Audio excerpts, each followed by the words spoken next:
Hari ini ikuti aku ke Kota Tua. Halo guys, aku udah sampai nih di Museum Sejarah Jakarta. Maaf, tadi pas jalannya aku lupa nggak record. Sekarang aku ingin mewawancarai karyawan yang ada di Museum Sejarah. Amanda, saya di sini ingin mewawancarai kakaknya tentang sejarah Jakarta. Kak, saya mau nanya, kapan Museum Sejarah Jakarta didirikan?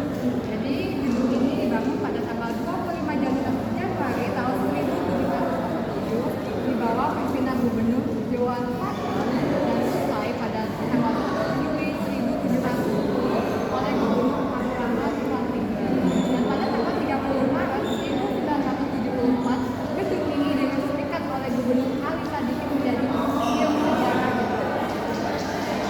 Saya mau nanya lagi, Museum Sejarah Jakarta dulunya bangun apa sih, Kak? Kalau untuk dulunya fungsi gedung ini sebagai dewan pengadilan atau balai pengadilan.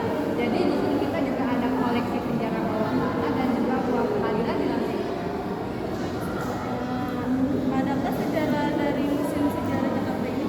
Ya, jadi sejarahnya tadi ya, dari gedung ini dibangun sebagai dewan pengadilan, di mana pihak Belanda memberikan keputusan kepada tahanan di sini dan dieksekusinya di depan gedung ini. Sejarah berdirinya Ya, jadi kalau untuk sama ya sama kayak Museum Sejarah Jakarta difungsikan sama Pensiun Belanda. ya sebagai balai kota. Koleksi tertua di Museum Sejarah Jakarta ini. Kalau untuk keperluan kita punya penjara bawah tanah, jadi penjara bawah tanah itu umurnya kurang lebih sama seperti gedung ini 300 tahun. Kenapa museum ini dinamakan Museum Sejarah Jakarta? Ya, jadi nama aslinya Museum Sejarah Jakarta karena di museum ini menceritakan sejarah Jakarta mulai dari Sunda Kelapa menjadi kota Jakarta. Jadi kita nyebutnya Museum Sejarah Jakarta. Benda-benda apa saja yang digunakan oleh museum ada di mana? Ini zaman persiapan Belanda. Kalau benda-benda kita ada fotonya di lantai 2 untuk membangun gedung ini. Kita juga ada koleksi dari kursi, lemari dan juga meja. Kapan Museum Ya tanggal ya 3 kalau untuk musim sendirinya itu didirikan oleh Gubernur Ali Sadikin pada tanggal 30 Maret 1970.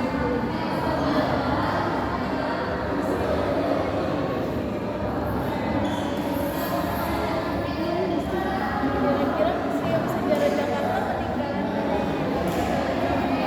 Ya dari yang Belanda. Gubernur Ali Sadikin pada tanggal 30 Maret 1970.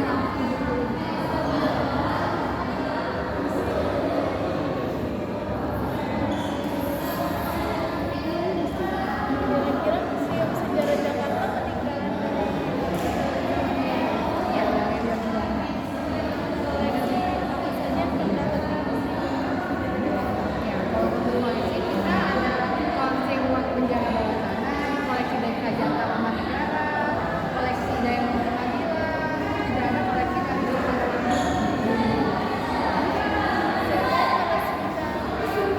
ya kalau untuk diberikan oleh Gubernur Bapak Ali Sadikin.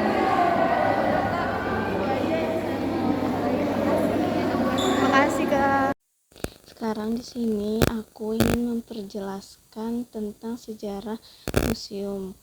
Museum Sejarah Jakarta diresmikan oleh Gubernur KDH DKI Jakarta Ali Sodikin 30 Maret 1974. Koleksi dari Museum Sejarah Jakarta. 1. Botol keramik. Botol keramik yang diproduksi secara massal di Arita, Jepang. Keramik jenis ini mulai populer di Nusantara pada tahun 1650-an ketika VOC mulai gencar melakukan ekspor keramik ini ke berbagai daerah di Asia Tenggara. Pada bagian depannya terdapat tulisan huruf V yang terhias. Huruf ini kemungkinan merupakan inisial dari sang pemilik botol. Kedua, lumpang. Lumpang kecil yang terbuat dari tembaga dan diperkirakan berasal dari laboratorium yang berada di dalam Kastil Batavia. Lumpang seukuran ini biasanya digunakan sebagai alat penumbuk obat-obatan maupun bahan-bahan lainnya. Seluruh permukaan badannya dihiasi dengan ukiran sulur dan terdapat lambang VOC serta angka tahun pembuatannya, yaitu 1644. Yang ketiga, tempat tinta dan bel meja. Satu set perlengkapan tulis yang dilengkapi dengan bel meja yang seluruhnya terbuat dari perak, terdiri dari 2 wadah tinta, 2 wadah pasir penghapus tinta, dan sebuah bel meja. Bel ini sendiri termasuk salah satu alat yang digunakan oleh sang pemilik untuk memanggil staf atau pelayanannya. Di bagian dengan terdapat pula ukiran singa VOC. Museum Sejarah Jakarta difungsikan oleh VOC atau Belanda dulunya untuk ruangan Dewan Pengadilan. Daya tarik selanjutnya di Museum Sejarah Jakarta adalah keberadaan penjara bawah tanah sekaligus sebagai saksi bisu atas jeritan dan penderitaan para tahanan di masa penjajahan Belanda. Penjara bawah tanah tersebut dipisahkan antara laki-laki dan perempuan tetapi punya kesamaan, yaitu bangunannya pengap dan gelap. Batu besar yang berbentuk bola untuk mengikat kaki tahanan masih terpanjang di penjara tersebut. Di bagian atas tahanan perempuan terdapat kamar tahanan bekas Pangeran Diponegoro beserta istrinya.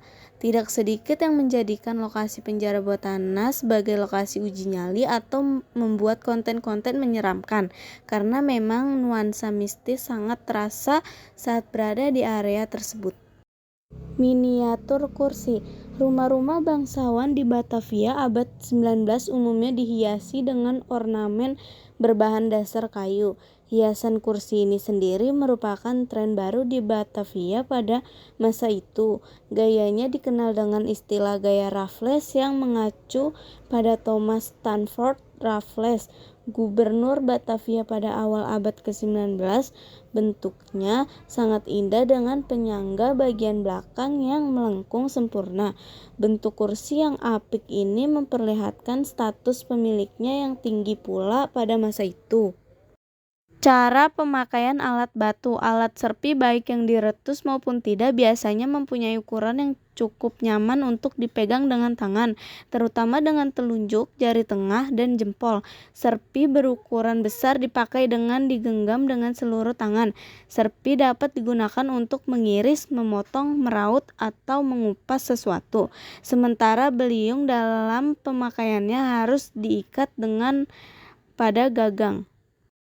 Cara pembuatan alat batu. Alat-alat batu sederhana seperti serpi dibuat dengan memukulkan perkutor atau alat pemukul dari batu kerakal atau tanduk pada sebongkah batu yang akan dijadikan alat. Pecahan-pecahan yang dihasilkan memiliki berbagai bentuk dan ukuran dan disebut serpi. Serpi yang mempunyai bagian tajaman yang baik kemudian dijadikan alat tanpa dimodifikasi. Kadangkala bagian tajaman diserpih atau diretus lebih lanjut agar dapat berfungsi dengan lebih baik. Alat batu yang lebih maju seperti beliung dibuat dalam beberapa tahap. Pada tahap pertama, batu inti yang menjadi calon beliung dipangkas untuk menghasilkan bentuk dasar suatu beliung. Calon beliung ini bentuknya persegi dan seluruh permukaannya menunjukkan fase pelepasan serpi. Bila ukuran dan bentuk yang diinginkan telah diperoleh, baru calon beliung ini diumpam sampai menghasilkan bentuk akhirnya. Pengumpaman biasanya dilakukan dengan menggosok calon beliung pada permukaan batuan yang tidak sekeras bahan calon beliung tersebut. Hai semua, di sini aku ingin menuju ke stasiun Jakarta Kota karena aku ingin pulang naik kereta. Dan pada akhirnya aku sampai di stasiun Pasar Minggu dan aku di sini ingin menuju rumah. Sesampai di rumah, saya lanjut bersih-bersih, lalu lanjut istirahat. Terima kasih. Terima kasih semuanya sudah menonton vlog kami. Sampai jumpa. Dadah.